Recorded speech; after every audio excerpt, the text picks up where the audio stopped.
नमस्कार मैत्रिणींनो, कसा आहात तुम्ही सर्वजण।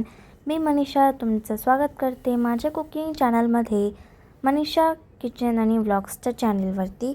आज मी तुम्हा सर्वांसाठी घेऊन आली एक नवीन रेसिपी जी बनवायला खूप सोपी आहे आणि खूप इझी आहे। तर व्हिडिओ नक्की लास्टपर्यंत पहा। तर सुरू करूया आजची ही आपली व्हिडिओ। तर व्हिडिओला लाईक करून घ्या सगळ्यात आधी, आणि चॅनलवरती नवीन असाल तर चॅनलला सबस्क्राईब पण करून घ्या। तर चला मग सुरू करूया आजची व्हिडिओ। तर हे शेंगदाण्याची पोळी बनवायसाठी मी इथं सगळ्यात आधी तर एक मोठ्या कटोरी शेंगदाणे घेतलेत, आणि ह्याच्यात सगळ्यात आधी तर हिला मी मिक्सरमध्ये दरदरा असं बारीक करून घेईल। तर हे बघा, असं दरदरानं हिला बारीक करून घ्यायचं। आता मी ह्याच्यात एक कटोरी ह्याच्यात मी गूळ घालणार आहे। तर गूळ मी असं बारीक असं किसून घेतलं होतं। तर आता मी ते गूळ पण ह्याच्यात घालून घेते।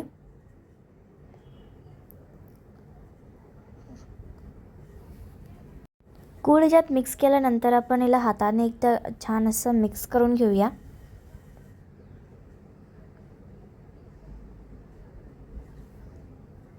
हाताने हिला एकदम मस्त एकदम मिक्स करून घ्यायचं, म्हणजे ह्याच्यात मोठे मोठे असे गाते असतात तर त्यांना असं बारीक करून घ्यायचं हाताने।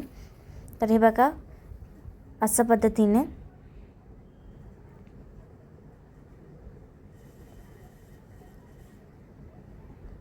तर चला आता पुढे बघूया।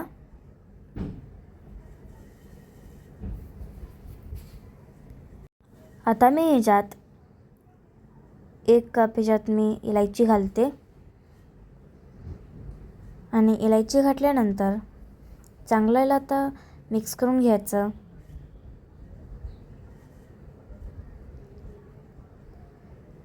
तरीला हाताने असं पैकी मिक्स करून घ्यायचं।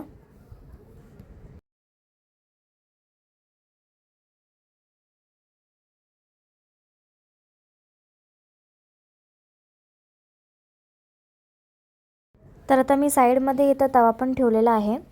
तर आपला जे तवा आहे ते मस्तपैकी असं गरम झालेला आहे।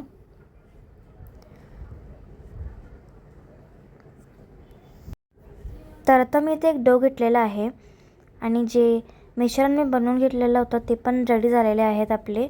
तर आता मी ह्याच्यात जे मिश्रण आहे ते भरून घेते, आणि हे प्रकार हिला बंद करून घ्यायचं आणि चांगलं असं क्लोज करून घ्यायचं, म्हणजे ते काही पण बाहेर नाही निघून असं, आणि हिला चांगल्यापैकी असं लाटून घ्यायचं। तर अशा प्रकारे हिला लाटून घ्यायचं, म्हणजे खूप सोपं आहे ही रेसिपी।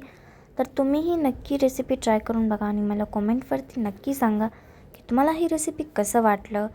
तवा आपला पहिलाच मस्त एकदम तापलेला होता, वरती तेल लावलेलं आहे मी, आणि आता पहिली मी जे पोळी आहे तिला शेकायला आल्या, आणि तोपर्यंत हे शेकतंय मी दुसरं पण बनवून घेते, आणि दुसरं पण ते एकदम सेम पद्धतीनेच बनवायचं आहे।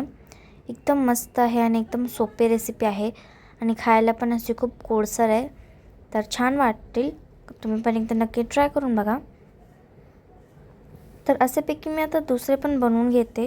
हे बघा, एकदम उलटून पलटून तुम्हाला हे चांगलं दोन्ही बाजूने शेकायचं आहे, आणि असं करून आपल्याला ह्याला एक कपड्यावरती ठेवायचं आहे। आणि हे बघा, तर आता असंच मी बाकी सगळं पण करून घेते, आणि तुम्ही बघू शकता की कुठं पण क्रॅक्स आलेले नाही तिला, आणि कुठंही फाटलेलं नाही आहे, आणि मध्ये पण कुठं फाटत नाही आहे। मस्त झालेत। चला मग सर्व करून घेऊया। तर हे बघा, आपले जी पोळी आहे ती बनवून रेडी आहे। एकदम परफेक्ट आणि सिंपल होती ही रेसिपी। तर नक्की हे रेसिपी ट्राय करून बघा, आणि मला कमेंटवरती नक्की सांगा की तुम्हाला हे व्हिडिओ कसा वाटलं, आणि ट्राय करून बघा। भेटूया एका नवीन व्हिडिओसोबत संध्याकाळी 6 वाजता उद्या। तोपर्यंत फ्रेंड्स, व्हिडिओवरती नवीन असाल तर व्हिडिओला लाईक करा, चॅनलवरती नवीन असाल तर चॅनलला सबस्क्राईब करा, आणि व्हिडिओ एका नवीन रेसिपीसोबत। तोपर्यंत take care and bye bye.